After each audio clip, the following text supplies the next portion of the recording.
Hi, this is Baya here. This is last Epoch. Didn't really want to make a video because I don't think I really had anything new to show anyone. So for a while, like, kind of not willing to make any video whatsoever. At least I started the cycle. Okay, it's called a cycle. Holy shit, it's not league. I started the cycle with like a bleed Warlock, I think. And then in the middle of it, everyone was like, okay, you know, self-ignite Warlock's like probably one of the easiest builds to build for, and it's pretty efficient. So everyone transitioned to that.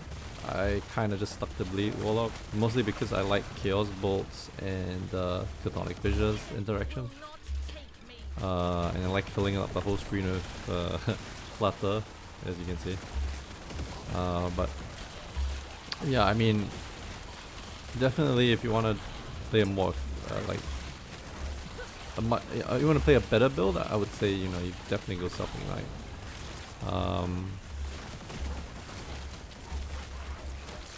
So let me just briefly talk about the build. Right now I am farming 500 corruptions, I believe. 550 around there corruption. It's still reasonably fast. Doesn't do as much damage as self-ignite, but I like the quality of life here. I find that it is more efficient. I mean, it's faster at farming, I would think. There are a lot less buttons to press for, so I'm quite happy how this build turned out. Good thing as well is you don't really have to min-max off like what I would say to be kind of rare pieces. So you don't have to go for Immolator's Oblation, which is not only pretty hard to get, it's also like to get one with decent LP and some mods is going to be a pain in the ass. One with +6 spell damage especially.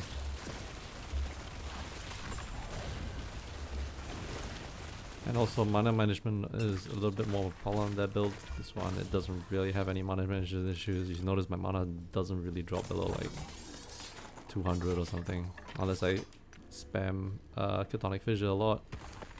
I don't really also have too many like combinations of button presses that I need to do in order for this build to sustain survivability. So let me just talk about the build. Some of the items I have are will be hard to get, but I don't think it's completely unattainable. First things first, this is a bleed ignite build, so it's scaling both bleed and ignite. And it's scaling it through Chaos Bolts hitting a lot, like super high amounts. So on bosses you can probably get like 1,000 bleed stacks at when it peaks out, and about maybe like 200 to 300 ignite stacks. Why bleed and ignite and not focusing on one or the other? Well, first and foremost, there is a specific item that is very effective for reducing mana cost for this, but using that item kind of like gives you options to scale ignite, so it makes sense to just go ignite. Secondly, there's also a lot of ignite chance on gear that you can get on suffixes that you wouldn't get bleed on, so you can't get bleed anyway, so you might as well just get ignite. Alright, let me just run through the build skills and then it'll be a bit clearer for you. So definitely Spirit Plague, because it gives you ward gain on hit, which is amazing because you're hitting so much with Chaos bolts. Plague Burst is just for spread. So this is important to get your bleed, so you have 150% chance to bleed on hit for affected targets. You have Chaos Bolts, so you know you're gonna bleed the target a lot from that combination alone. This one's just to get here. Pestilence increases global damage over time, 15% with 13 stacks. Is pretty good damage bonus. You're getting this mostly for the duration and the cast speed. So this is to you spend Spirit Plague just to get your Profane on cooldown, and you get it back up. You can also cast Chthonic Fissure to proc your Profane Veil cooldowns, but I'll show you later. So Profane Veil, you go here, you go, and honestly I don't need this anymore actually, because Yeah, I actually don't need this anymore. Oh wait, it does reduce the cost, so I guess that's okay. So this is -5. I get a total of -8. I'll show you why it's -8 later. So yeah, so you definitely want this to get extra curse, because more curses you do more damage because you're a Warlock. You want this to do 50% more damage to curse targets, so you do 50% more damage for your bleeds and ignites, as well as everything else. Stream of Profanity is to get cooldown reduction on your profane, on a profane veil. 3 or 4 is okay. I generally prefer 4. Yeah. You path here to get the Vampiric Pull and the Apocalypse Note. Vampiric Pull is to do the ward technique. So in this case, I have zombies, right? So I'm getting ward of zombies. I don't have to cast Bone Curse. I find this to be a lot cleaner and more efficient than Bone Curse, and I'll show you why later. But yeah, for now, yeah, this is the interaction, right? What Apocalypse does is whatever I consume, I will spawn volatile zombies again. So that means even if this ends, I will always have 6 volatile zombies up, which means I've always have a steady supply of like minions to do Profane Veil. I don't have to rely on Bone Curse cooldown or timing the Bone Curse. Yeah. Anyway, next Chthonic Fissure. You want to go through here. You want this because it gives another curse, which is more damage. Yeah, anyway, let's see.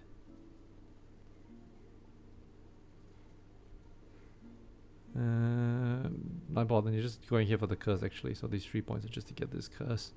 You part up here, this is cost reduction, which isn't really important, but yeah. You go here because you want the spread for Ignite, so this spreads the Ignite stacks. You want Spirit frequency. You want this to double your Spirit count because you get basically 2 extra fissures, 1 extra fissure. You want this because you basically convert all the spirits, 60% of your spirits to Chaos Bolts. Yeah, so this is the interaction that kind of creates tons of Chaos Bolts, which gives you all the bleed and ignite stacks. The shred here is not important. You're basically pathing. Wait a second, I can actually reduce. Okay, I found some efficiency. I can probably put this elsewhere, but yeah. Anyway, you want to go through here to get Fire Shred. If you convert this, you get Bleed Shred instead, I think. And I think Fire also works with this. So instead of Ignite Spread, you get Bleed Spread. So that's pretty cool. I might consider actually pathing it here now because I can get points off, but we'll see.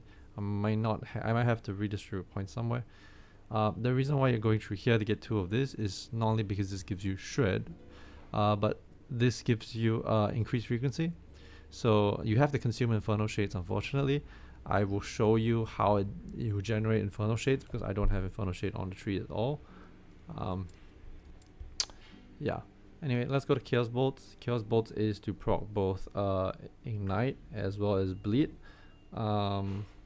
Yeah, and that's your main focus. So you max out your Ignite chance, you max out your Dam chance. Your Dam chance get converted to Bleed through this. You put this here for extra dot per missing health. So this means Ignites get bonuses. This also means Bleed gets bonuses. That's why max health is important. You know, because you're on low life and then you get like more damage over time. You go here to give your minions the same ailment chance. So I mean, this is already has like 200% ignite and 100% dam, correct? So you're giving the minions 100% each. So that's pretty substantial. I'm not too sure if it's effective, but I figure that for 1 point it's not a problem. I don't go for this because I don't directly cast Chaos Bolts, also because I can spam Chthonic Fissure with how the mana cost of Chaos Bolts is. So yeah, I don't have to worry too much about it. You don't go for this because I don't think it matters that much. Chaos Bolts is the main source of your damage, so having this is not important, having this is not important. Bone Curse automation is great, even though it has a 6-second cooldown, so you don't have to have it on 3. Chaos Bolt's refreshing duration is like one of the best things about Chaos Bolts. So whatever curse that you apply onto the mob, you're gonna keep up on them because of this. So this is amazing. This is what helps you to sustain Chaos Bolts. So I can basically cast an infinite amount. If I could cast an infinite amount of Chaos Bolts a second, I would not lose mana, because I'll show you exactly why later. This gives me 2 mana gain against cursed enemies with a Chaos Bolt hit. This is just to have more Chaos Bolts on the field itself. You know, just probably for clear. This is one single point that's great for clear. This is just because I got extra points. There's not much else I can do with this, so I just added them here. If I could like have access to like other stuff, I would be happy to click those, but you know, I don't. So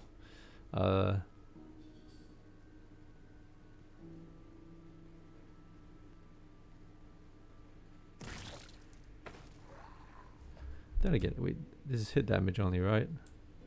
This is 4%. So yeah, this hits. I'm not sure if this one applies. Like I can actually get more damage from this, so I have to double check. Anyway, yeah. Anyway, whatever. Chaos Bolts has a mana cost of 2. I'll show you exactly why later. Normally, Chaos Bolts has a mana cost of like I think 10, but you can reduce it all the way down to 2, which basically means that it's free. It costs for free because you hit a target, gives you 2 mana. Yeah. So pretty amazing interaction. I'm quite happy with this setup. Okay, last is your volatile zombie. So volatile zombies are here to do 3 things. I find them a lot better than the bone prison stuff in Bone Curse. 1, it helps you to come up with corpses, not corpses, zombies, so you can consume for your Profane Veil, give you lots of ward. It gives you lots of corpse parasite summons. Those are helpful in that they can. Actually, I'm not sure. I might have to reconsider this, but this is kind of free, so I click those. But yeah, you have chances to summon additional zombies on indirect casts. There are, what was it, 2 ways of indirect cast? Yeah, there are 2 ways of indirect cast. So this is very helpful. You path here because you have a chance to summon the big zombie from indirect cast. So this is also really nice. You want this repulsive vomit just to get 2 extra points. These 2 points are basically free because when you add these 2 points, you get 2 points back, 22 for a reason. So I'll show you why later. Up to here, you get culling, so 16% culling on the explosion for the zombies. You know, basically 16% more damage. This is not important at all. You're just getting it to path to here, so you get mark for death. So your zombies apply mark for death, which is a pretty nice curse because that gives you pretty decent amounts of more damage. Go to here. So this is for healing. You get a portion of the zombies like maximum life when they explode, so that gives you healing that you convert to ward, so you get quite a bit of ward from this. You go here, so you get Inferno Shades, so when the zombie dies you get 75% chance of casting Inferno Shade. This means that you get this, you can enable this, right? So you have pretty high amounts of frequency for that. Yeah, let's go with the itemization. Itemization is this. Bone Climber Barbute. LP1 is very easy to get, and it's very easy to get the mods you want. You just keep trying. You need a lot of favor, but you know, while you're leveling the 10, it's, you know, it's pretty straightforward. I would say you can attain it pretty fast.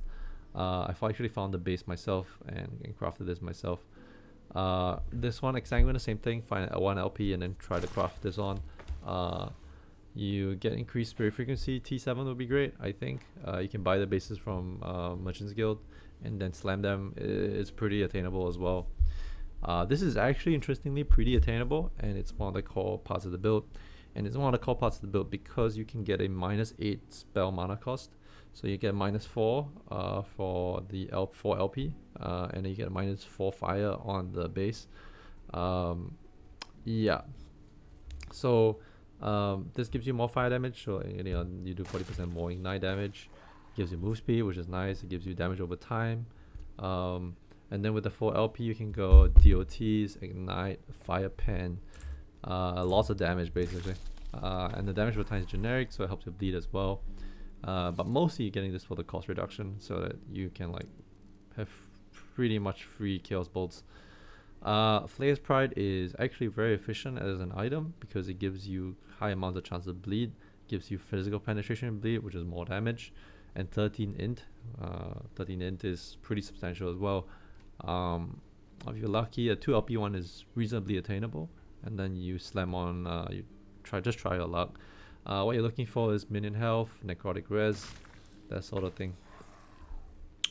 Belt, this is, I lucked out, I think. The guy probably mispriced this. He put it for 250,000. I have no idea why. But, you know, this is the kind of belt you're looking for. Definitely you can go for a unique, but usually high LP unique belts are pretty hard to come by. But what you want is the 6 volatile zombies summon on potion use. So what that means is, let's say I've dropped down to 2 zombies, yeah? And I'm spinning, and I need more. I just drop a potion, right? And so it means that when I'm actually running the maps, the zombies are usually behind me, right? They're doing stupid things. But if I need to, let's say, get my ward up, I just hit a potion and I just consume 6 zombies right off the bat. So this is one method of indirectly summoning zombies. Yeah. And the other method of indirectly summoning zombies is this thing. So Cycle of Putrescence, pretty easy to get. 2 LP ones, they used to be 200,000 gold and below, but now I think they've got up to 300,000. So I was burning through a whole bunch of them. I think I crafted maybe, I had like, I was fusing together like 2 LPs. I'd done maybe like 10 of them, and I only managed to get these ones. So single res and int T67s. Oops. But yeah, I feel like I got lucky. This is not too bad. I needed the poison res, necrotic res obviously good because of Bone Clamor. But yeah, this is kind of generally what you're looking for. The other options is to get int, and instead of a single res, minion life. I think I had T1 minion life on both the base rings, but I just got the res instead. I'm still happy with this either way, so I think this is fine. Last Steps of Living, you can definitely get a decent mod. On the 1 LP is pretty cheap. To get the 1 LP 14% is like 20 to 30,000 gold. It's very, very affordable, and you just slam together something that you would like. For me, it's haste. I think a more reliable haste is important. I wish I could get like a T7 haste mod on this, but yeah, it just to help your clear. It makes you faster, but you can also go for stuff like intelligence or cooldown recovery, whatever. I just generally like haste because you know, there are a lot of haste effect for this class, and then mobility is nice for mapping or monoliths, whatever you call it. I bought this for cheap. I think this guy oh no, I didn't buy it for cheap. Well, this was 7 million, but I do think it was kind of cheap. So it had like 38 forging potential or 40 something forging potential, and it had like the mod wasn't like sealed, so I sealed the mod and then like crafted on int. Yeah, cast speed plus that mod, and it already had necrotic res, so it was amazing for 7. I only crafted on T3 hybrid life, unfortunately, but because hybrid life T5 is like 5%, and you get maybe about 30 flat health, so I think this is good as it is. Yeah, and then for the relic Twisted Heart of Eukeros, F1 LPs one LPs are pretty cheap as well, like 200,000 or something. And then you just try to slam on a +3 Profane Veil. +4s are really expensive, not worth it, but +3s are like less than 100,000, so you can just spam them over and over again until you get a combination that you like. I got this first try, so 1 in 4, sometimes you're lucky. Cast speed's nice. Definitely the increased health is nice. The current health converted to the ward is great for keeping you at low life. Yeah, that's just generally, in general, pretty nice item. Okay, so we go here for the relics. Mostly life, double life relics, so increase life for that life. You can try to snipe them. You can pretty much snipe them cheap if you camp the Merchant's Guild for a bit. Same with these ones. Mostly life actually. Yeah. All right. What else is there? Oh, because I took off a ring, right? And I put it back. Yeah. Alright, that's pretty much about it. Hope you enjoyed this video. Maybe I can do another one.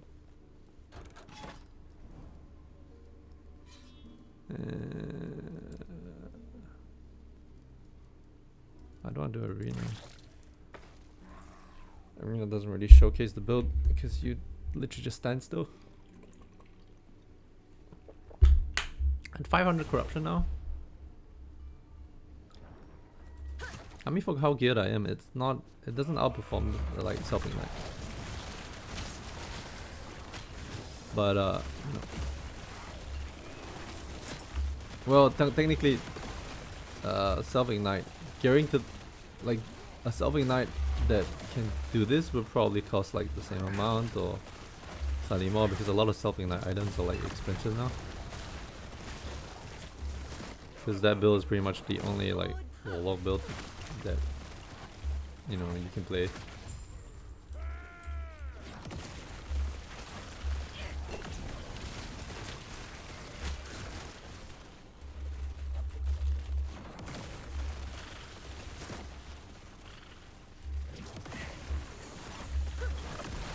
Oh, those things hit really hard actually.